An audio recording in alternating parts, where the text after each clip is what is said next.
अहंकार हुआ, उससे उत्पन्न हुआ। महत्त्व हुआ, महत्त्व से अहंकार हुआ। अहंकार तीन प्रकार का, सात्विक, राजस और तामस।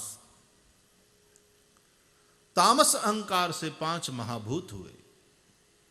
पहले शब्द गुण वाला आकाश हुआ, आकाश से फिर स्पर्श गुण वाली वायु उत्पन्न हुई, वायु से रूप गुण वाला तेज उत्पन्न हुआ, तेज से रस गुण वाला जल उत्पन्न हुआ, जल से गंध गुणवती पृथ्वी उत्पन्न हुई।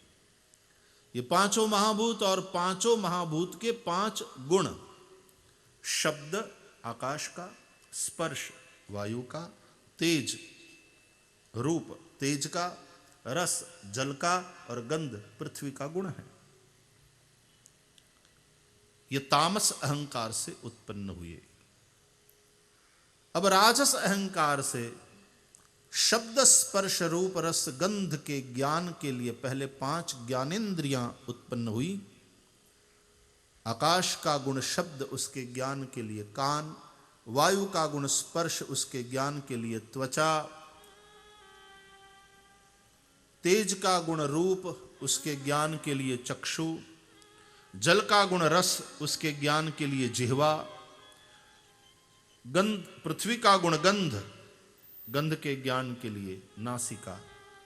तो ये 5 ज्ञानेंद्रियां हैं जिनके माध्यम से शब्द स्पर्श रूप रस गंध का ज्ञान होता। अब बात आगे चली।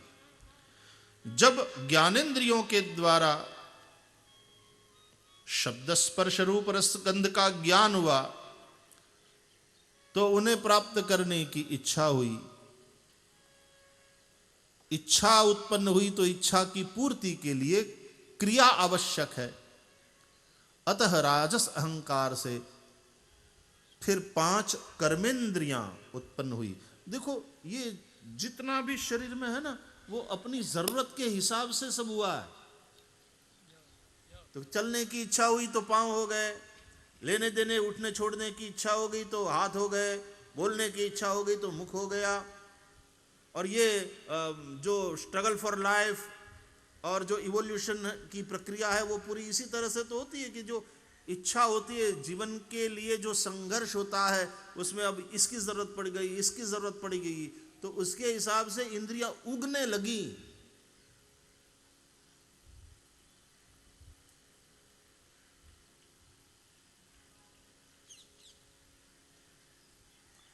इतनी योनियां हैं, इतने प्रकार के जीव हैं।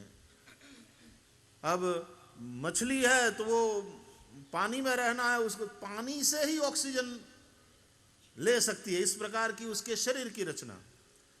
लेकिन बाहर निकलेगी तो बाहर से सीधे ही हवा से ऑक्सीजन वो नहीं ले सकती, वो वाली मशीनरी नहीं है वहां, तो थोड़े समय में मर जाएगी। अब हमारी मशीन ऐसी बनी है कि हम वातावरण से ही ऑक्सीजन को ले सकते हैं। हम पानी में डूबे रहेंगे ज्यादा तो पानी से तो ऑक्सीजन को अलग करके हम ले नहीं सकते, हमारी मशीन वैसी बनी हुई है। लेकिन ऐसी भी मछलियां हैं, कुछ स्पीसीज ऐसे हैं कि जो यहां भी पानी से भी हवा ले सकती हैं और बाहर निकल जाए तो, क्योंकि इस तरह से उछल उछल करके बाहर निकली और फिर स्ट्रगल करना पड़ा उसको सीधे ही वातावरण से ऑक्सीजन लेने का, तो जरूरत पड़ गई तो उसकी बॉडी में वैसी व्यवस्था हो गई कि फिर वो वातावरण से भी प्राणवायु को ले सके। तुम सोचो कि तुम्हारी इच्छा, तुम्हारे संकल्प का कितना ज्यादा महत्व है। तुम्हारी बॉडी वैसी होने लगती है साहब। इंद्रियां ऊब आई, इच्छा के अनुसार इंद्रियां बनने लगी।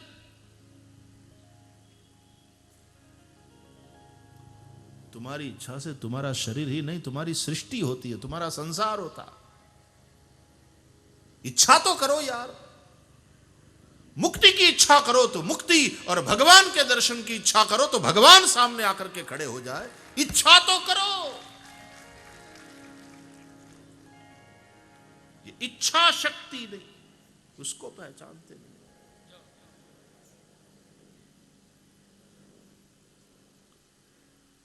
मुझे अच्छे अंक से पास होना है, लेकिन पता नहीं मुझे याद ही नहीं रहता, और मुझे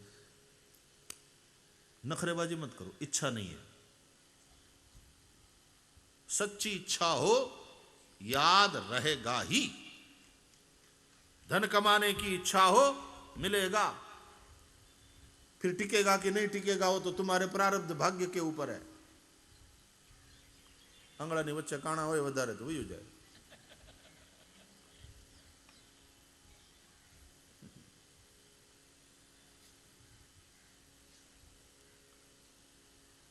इच्छा करो, दृढ़ इच्छा। निश्चय ना महल मा वसे मारो वालमो, इसलिए कहा गया निश्चय, संकल्प। इच्छा जब संकल्प बन जाए तो संकल्प उसको कहते हैं जहां फिर कोई और कोई विकल्प नहीं है, बस यही।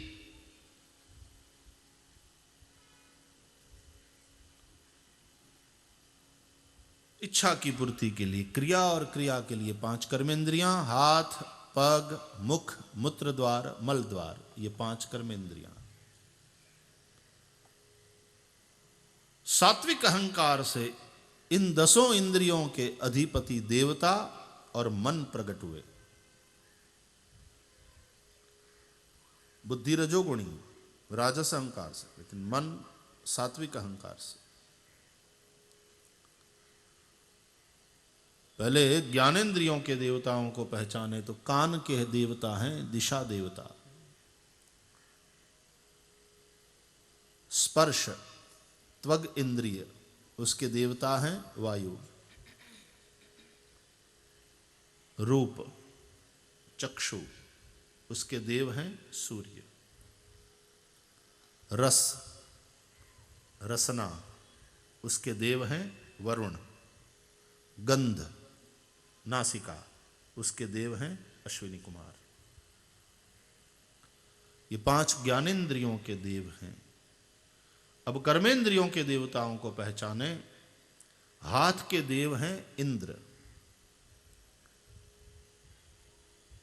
इसलिए वो जो इंद्र ने मेघ बरसाया कि डुबा दो ब्रज को, और श्री कृष्ण ने हाथ से उठाया गिरिराज को, वो क्यों?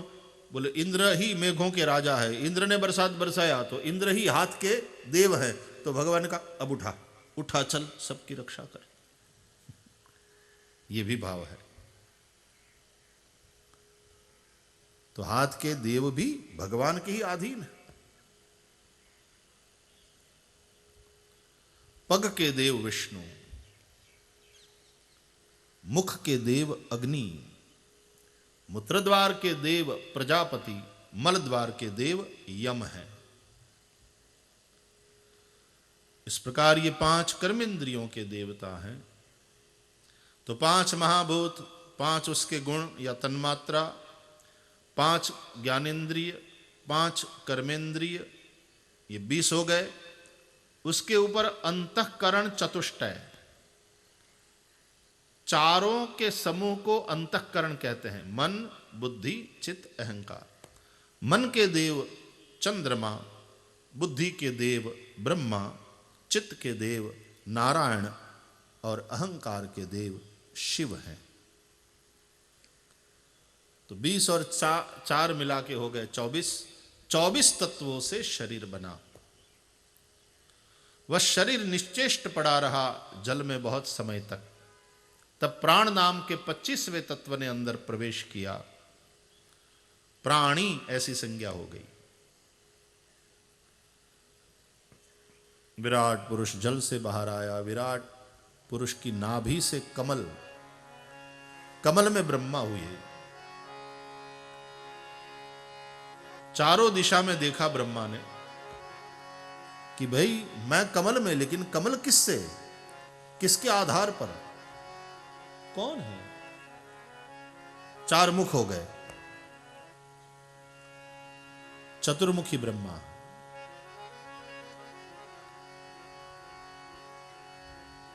तो कहते हैं ब्रह्मा जी ये जानने के लिए कि भाई कमल किसके आधार पर, इस कमल का फूल है तो इसका मूल कहां है। कमल की पोली नली में नीचे उतरे। यही मनन प्रक्रिया है। जब ये प्रश्न उठता है कि मैं कौन हूं, कोई कहे कि मैं छगनलाल हूं, छगनलाल तो तेरा नाम है, तो पैदा हुआ उसके बाद में दिया गया। देखो आदमी का शरीर होता है, जब पैदा होता है तो शरीर होता है, नाम नहीं होता। और जब मरता है तो फिर नाम नहीं रहता, शरीर रहता है। मर जाए उसके बाद शंकरलाल को नीचे लो, शंकरलाल को नहलाओ, ये नहीं भाई, शव को नहलाओ, बॉडी। फिर अस्पताल से शंकरलाल घर आ गए, ये नहीं कहते, बॉडी ले आए घर पे, बोले बॉडी अभी हॉस्पिटल में है। पहले घर लाएंगे बॉडी को और फिर यहां से स्मशान यात्रा निकलेगी। देखो नाम मिट गया, बॉडी रही। पैदा हुए तो शरीर था, नाम नहीं था। मरे फिर से नाम नहीं, शरीर।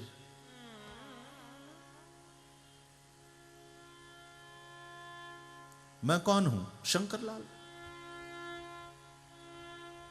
शंकरलाल तो नाम दिया गया बाद में।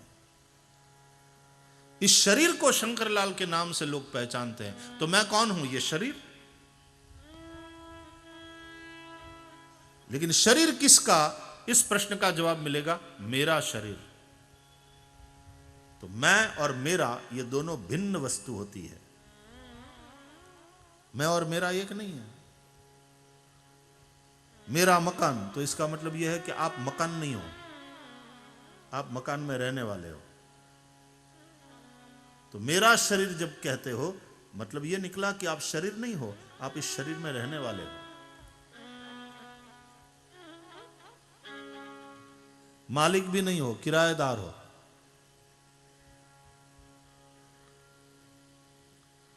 तो मैं कौन हूं? मैं मन हूं। मन किसका? बोले मेरा मन ये कहता है आज कि गरम गरम पकोड़ा और चाय खाया जाए। मेरा मन।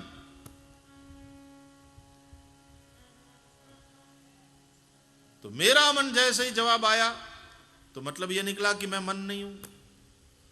मेरी बुद्धि, मैं बुद्धि नहीं हूं। मनोबुद्धि अहंकार चित्तानि नाहम्, न च श्रोत्र जिह्वे न च घ्राण नेत्रे, न च व्योम भूमिर्न तेजो न वायु, चिदानंद रूप शिवोहम शिवोहम। जैसे जवाब आए मेरा, चौकड़ी लगाओ कि ये मैं नहीं हूं। मेरा मन, मेरी बुद्धि, मेरा हाथ, मेरे पांव, मेरा मुंह, मेरी आंख, मेरे कान, वो सब तुम नहीं हो। तो ये हो गया मनन। ये अभी जो चल रही है प्रक्रिया, उसको क्या कहेंगे? मनन। तो ये मनन प्रक्रिया के 6 अध्याय। मनन ऐसे ही है जैसे मंथन।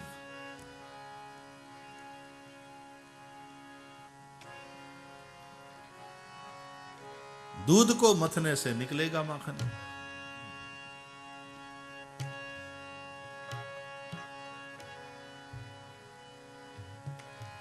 तो ब्रह्मा जी कमल की नली में नीचे उतरे, ये मनन प्रक्रिया है। कहते हैं ब्रह्मा जी चलते रहे 100 वर्ष बीत गए, लेकिन कहीं अंत नहीं आया। देखो अंत में बुद्धि से वो जाना नहीं जा सकता तत्व। मन वहां से वापस लौट आता है। ब्रह्मा जी वापस लौट आए। यतो वाचो निवर्तन्ते अप्राप्य मनसा सह। वाणी वापस लौट आती है जहां से, जिसको, जो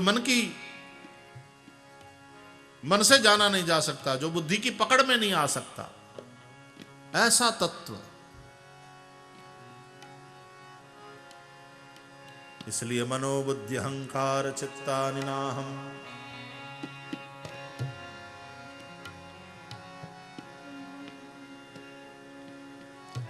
मजे की बात यह है कि बस केवल शरणागत हो जाए, मन पुदकना छोड़ दे, शांत होकर के बैठ जाए और वो अनुभूति बन करके उतर आए।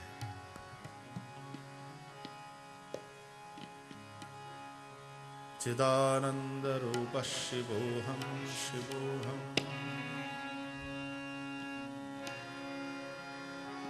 ब्रह्मा जी वापस कमल में आ गए। तब शब्द हुआ, आकाशवाणी हुई। ब्रह्मा जी ने तपस्या किया और वो अनुभूति बन करके उतर आए। परमात्मा का अनुभव हुआ और परमात्मा ने ब्रह्मा जी को ज्ञान से भर दिया। काहे के ज्ञान से? कि वो सृष्टि की रचना भी कर सके और रचना करने के बावजूद वो सृष्टि में, अपनी रचना में आसक्त न होवें, उनको मोह न हो जाए। लेकिन प्राय क्या होता है, अपनी रचना में अपना मोह हो जाता है। मेरा बेटा, मेरा परिवार, मेरी फैक्ट्री।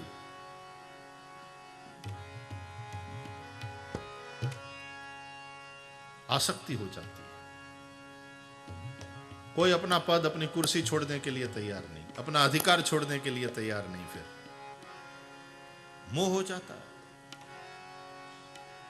4 बहुएं आ गई घर में, लेकिन सासू जी के पास से चाबी अभी छूटी नहीं, किसी को देने सौंपने के लिए तैयार ही नहीं, कोई दूसरे के लिए जगह करने की बात ही नहीं।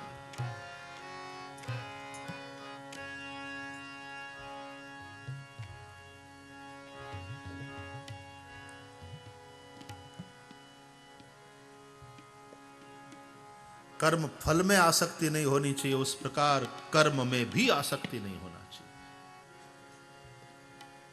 हमें तो निस्वार्थ सेवा करिए पण एवा पाछा बीजा घणा छे, जग्या खाली करो एना माटे ना। हमें तो प्रेसिडेंट नी कुर्सी छोड़िए नहीं। अब दूसरे योग्य है, उनके लिए खाली करो, लेकिन नहीं छूटता। तो ब्रह्मा जी ने बहुत अच्छा पूछा भगवान से कि मैं आपकी आज्ञा के अनुसार सृष्टि की रचना करूंगा प्रभु।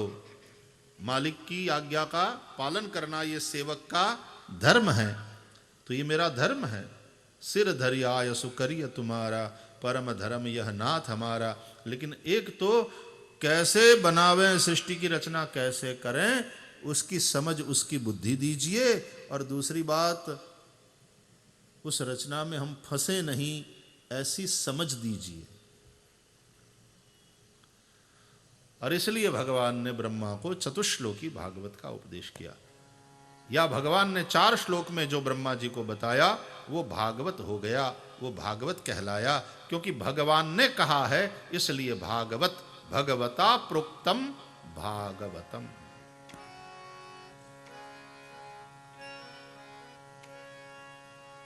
ब्रह्मा मैं जैसा हूं, मेरे यथार्थ स्वरूप का बोध मेरे अनुग्रह से तुमको हो जाए। भगवान का ज्ञान भगवान के ही अनुग्रह से होता है। भगवान को वही जान सकता है जिसको भगवान जनावे, बाकी कोई अपनी बुद्धि से नहीं जान सकता। लोग बुद्धि से गॉड पार्टिकल को ढूंढने की कोशिश कर रहे हैं। पहली बात, गॉड कोई पार्टिकल है? जहां भी पार्टिकल की बात आएगी तो वो तो प्रकृति की बात आएगी। पार्टिकल, कण, तो प्रकृति की बात हो गई। परमात्मा तो प्रकृति से परे है।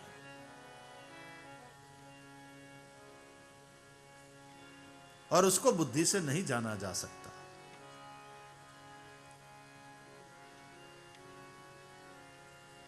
अप्राप्य मनसा सह।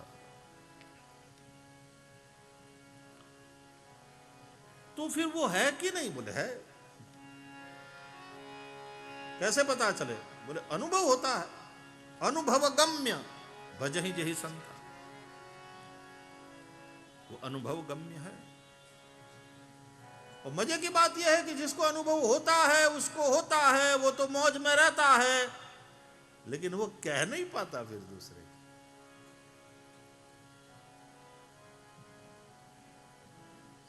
It is non transferable.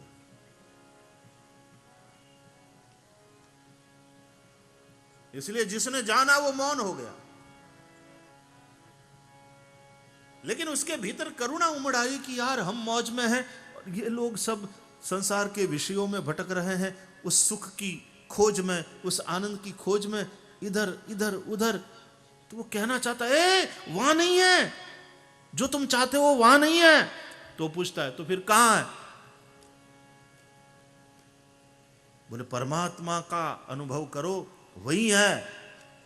वो कैसे होता है परमात्मा का अनुभव?